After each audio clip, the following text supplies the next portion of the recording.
الا ان اولیاء اللہ لا خوف علیہم ولا هم یحزنون الذین آمنوا وکانوا یتقون صدق اللہ مولانا العظیم وصدق رسولہ النبی الحبیب الکریم الامین ونحن على ذلك لمن الشاہدین والشاکرین والحمد للہ رب العالمین اللہم صل علی سیدنا و مولانا محمد وعلی آل سیدنا و مولانا محمد وبارک وسلم علیہ صلاۃ و سلام علیک یا سیدی یا رسول اللہ وعلی آلک و اصحابک یا سیدی یا حبیب اللہ۔ حاضرین محتشم،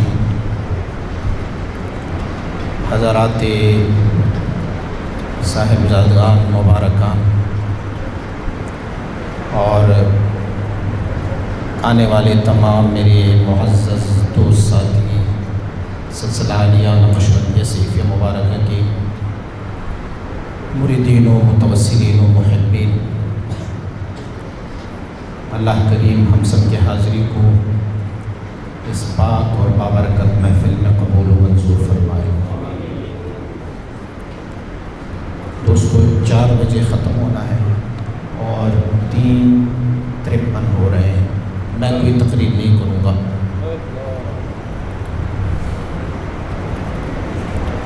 ہمارے حضرات نے بھی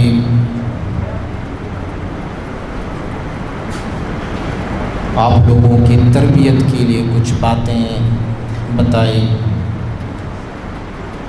تو شاید کئی لوگوں کے ذہنوں میں یہ بات آئی ہوگی کہ سلسلہ عالیہ صحیفیہ کی یہ سالکین اور یہ محبین جو ہے، ان کی خدا نخواستہ آپس میں کوئی ناچاقی ہے یا کوئی تعلقات بگڑے ہوئے ہیں، یا پھر شاید واقعی یہ حضرت مبارک صاحب علیہ رحمت سے محبت نہیں کرتے۔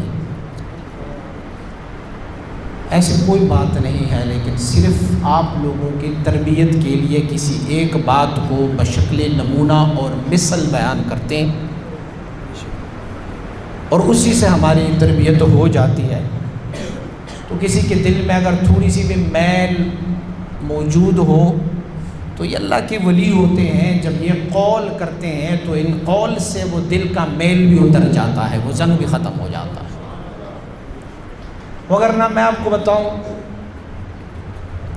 حضور مبارک صاحب علیہ رحمۃ کی آل اولاد کون سا بزنس کر رہے ہیں؟ کوئی تجارت کر رہے ہیں؟ کوئی بزنس نہیں کر رہے ہیں۔ میں نے جو سوٹ پایا ہے وہ 10,000 سے کم نہیں ہوگا، گھر بنایا ہے 3 کروڑ سے کم نہیں ہوگا، میرے پاس گاڑی ہوگی 30 لاکھ سے کم نہیں ہوگی، میں کھاتا ہوں پیتا ہوں۔ آپ کو پتہ ہے ہماری آستانے کی مسجد کا بل جو ہے وہ 50 ہزار ہے۔ آستانے کی جتنی میٹرز لگے ہوئے ہیں ہر ایک کا 50 لاکھ روپے بل آتا ہے۔ گیس کا بل ایسے ہی ہے، وہ کہاں سے جمع ہوتے ہیں؟ کدھر سے آتے ہیں؟ وہ آتے آپ لوگوں کی جیبوں سے ہے ہمارے پاس، وہ آپ دیتے ہیں۔ اور دیکھیں، کہتے ہیں دل کی محبت جو ہے اس کو جب آپ دیکھنا چاہیں گے تو وہ لوگوں کے ہاتھوں سے پتہ چلتا ہے۔ جب وہ ہاتھ سے پیش کر دیتے ہیں، یقین جانے دور تو ایسا دور آیا ہے کہ کوئی اپنے بچے کو، اپنی سگی اولاد کو اگر 100 روپے دینا چاہیں تو 100 دفعہ سوچ کے ان کو دے رہا ہوتا ہے۔ اور قربان جائیں سالکین کے یہ اپنی جیبوں سے بھی نکال کے ہماری جیبوں میں ڈال لیتے ہیں۔ آپ ہمیں دیتے ہیں، آپ خدمات سر انجام دیتے ہیں، اس سے آپ ناراض نہ ہو کہ اگر کسی ہمارے دوست نے آپ کو کوئی ایسی بات سنا دی تو میں پہلے عرض کر چکا ہوں کہ وہ بطور تربیت آپ لوگوں کو، حضور مبارک صاحب علیہ رحمۃ کو پشاور میں ایک بندے نے، وہ آرمی سے ریٹائر ہوا، میجر ریٹائر تھے، تو ریٹائرمنٹ کے ان کے جو پیسے ملے تھے اس وقت وہ جذبات میں تھے، تو آ کے انہوں نے کچھ پیسے مبارک صاحب کو دی، کچھ پیسے حضرت علامہ مولانا لال الرحمان صاحب کو دی، کچھ پیسے انہوں نے حضرت سید نور علی شاہ پاچا صاحب کو دی، کچھ پیسے حضرت روحانی صاحب کو دی، وہ اس وقت جذب میں تھے، کیف میں تھے. بعد میں جب تھوڑا وقت گزرا تو ان کو یاد آیا کہ یار یہ تو پیسے میں نے بڑے تھے پیروں پہ تقسیم کر لیے، میں نے تھا بھی وہ سالک، میں نے یہ سارے پیسے پیروں کو دے دیے. اب کیا ہوگا؟ عقل ٹھکانے آ گئی تو وہ گیا پہلے روحانی صاحب کے پاس، ان کو کہا میں نے تجھے پیسے دیے تھے، وہ پیسے مجھے واپس کر دو. اس نے کہا بھائی کیسے واپس کر دو؟ انہیں کہا بس واپس کر دو. ان کو ڈرایا دمکایا، تھانے جاؤں گا، پولیس جاؤں گا، یہ ہوگا وہ ہوگا. تھا بھی میجر ریٹائر.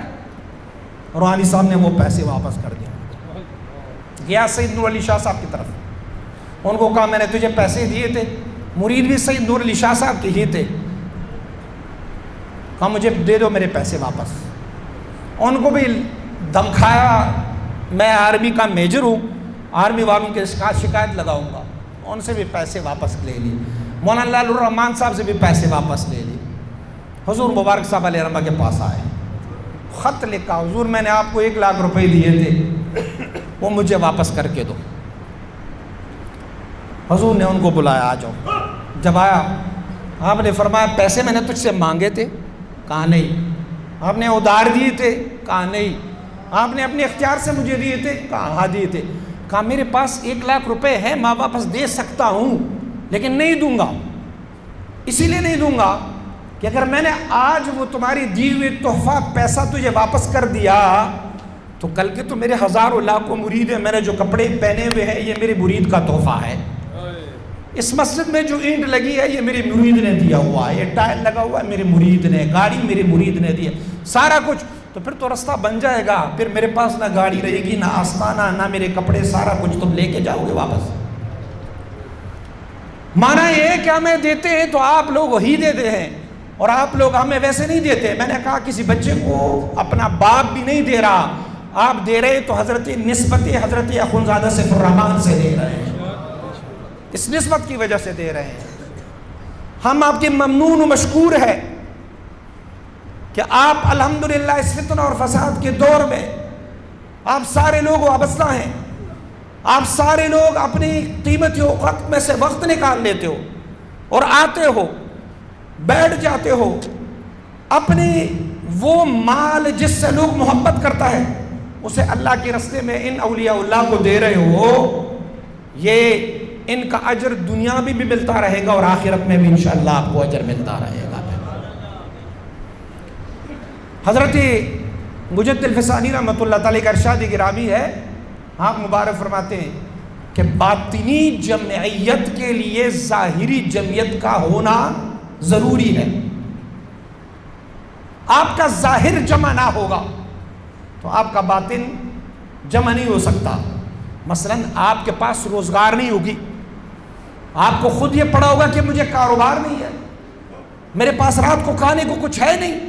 اب وہ دور تو نہیں رہا کہ جو پرانا دور ہوتا تھا کہ جس میں سے ایک درخت کے نیچے اللہ کا ایک ولی بیٹھا ہوتا تھا، سالکین بھی ادھر بیٹھے ہوتے تھے، کھانا مل گیا سو مل گیا، نہ ملا تو نہ ملا، اللہ اللہ کرتے رہے. وہ دور نہیں رہا. تو جو یہ جمعیت آپ کو نظر آ رہا ہے، یہ مسجد، یہ آپ آرام سے بیٹھے ہوئے پنکھے چل رہے ہیں، یہ سب کچھ ظاہری جمعیت ہے. اور ظاہری جمعیت حل جزاء الاحسان الا الاحسان، احسان کا جزا احسان ہی ہوتا ہے. آپ لوگ احسان کریں گے تو آگے سے آپ کو فیسلٹیز بھی ملتی رہیں گی اور سہولیات بھی ملتے رہیں گے آپ کو. تو اس سے آپ دلگیر نہ ہو کہ کسی نے ہمیں وہاں سنائی کہ بھئی تم لوگ ایسے کرتے ہو ویسے کرتے ہو. مرید کو تربیت کی بہت سارے مراحل سے گزارنا پڑتا ہے اور ان کے بہت ساری تربیت کرنی ہوتی ہے. گرم گوید، سرد گوید، خوش بگیر. اگر آپ کو گرم بولے، وہ سختی سے بولے یا مسکرا کے بولے تو دونوں میں خوش رہو، دونوں میں تمہارے لیے فائدہ ہے. تو الحمدللہ حضرت مبارک صاحب علیہ رحمہ کا یہ گلستان ہے. دیکھو آپ کو پیش کیا گیا نا کہ فلان جگہ پر ایک بندہ ایسے تھا، فلان جگہ پر بندہ ایک ایسا تھا، اور تمہیں بتا اسی لیے رہے ہیں کہ کہیں آپ بھی ویسے نہ ہو جا، ہیں تو آپ اللہ کے ولی، میں گواہی دے دیتا ہوں